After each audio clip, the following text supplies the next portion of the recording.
See, if a child is in need, there's nobody there to take care of the child.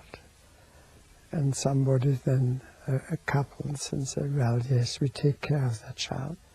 That's great. That's good for everybody. If a couple cannot have children, and they want to fill that gap by taking away a child from other parents, see? So, because they are needy, then as a rule they're in for trouble. That's not appropriate to do. And they pay for this dearly. And very often the relationship is over. So for the child they sacrifice the partner, very common. And well, you see, when there is a child in need, one has first to inquire who can take care of the relatives.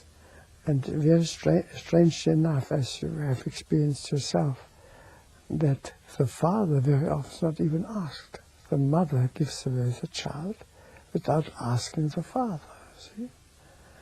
And but the mother and the father, they both have parents. So if they can't take care of the child, their parents may be able to and willing to do this. So the grandparents would be the first ones to be considered to care for a child if the parents themselves cannot do that, see? And if the grandparents can do it, there may be uncles or aunts who are willing to do this, see? Then the child remains within the family. That's very safe for the child. All these things should be considered first. To go to a foreign country in order to get a child there is criminal. It's terrible. We watched that in China recently. We're in a hotel where couples from all over the world came to take children. And to look at those children, and they're crying, and they're suffering, and the helplessness of those couples who still thought they would do something right, it was unbelievable. It was unbelievable. So there's also the idea that it's good for the child. I'm not sure whether the child wants that.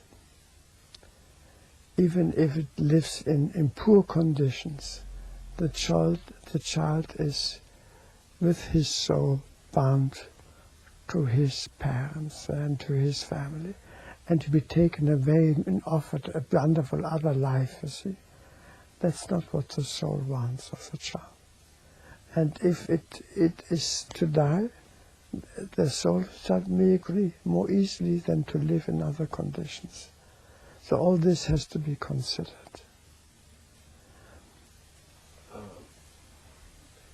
In two other parts of my family, my adopted parents and my father's sister, they had a baby.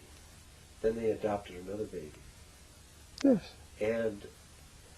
But the adopted baby was always, shunned aside and not even considered anymore in the family.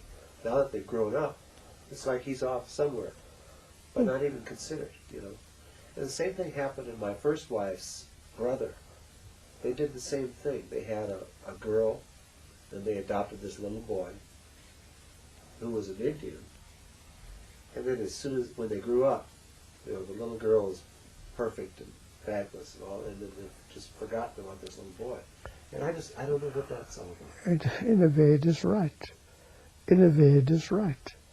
The adopted child does not belong to the family. It's taken care of in place of the other parents. And it has not the same, it's not, it is not part of the siblings. It's outside of this. So it doesn't have a rank within the siblings. It comes last in the family. Even if it is older, it comes last in rank.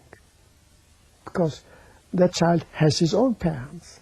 That has his proper place, not in the other family. So it's And probably if he better when it just has acknowledged. been taken care of and he moves out, okay.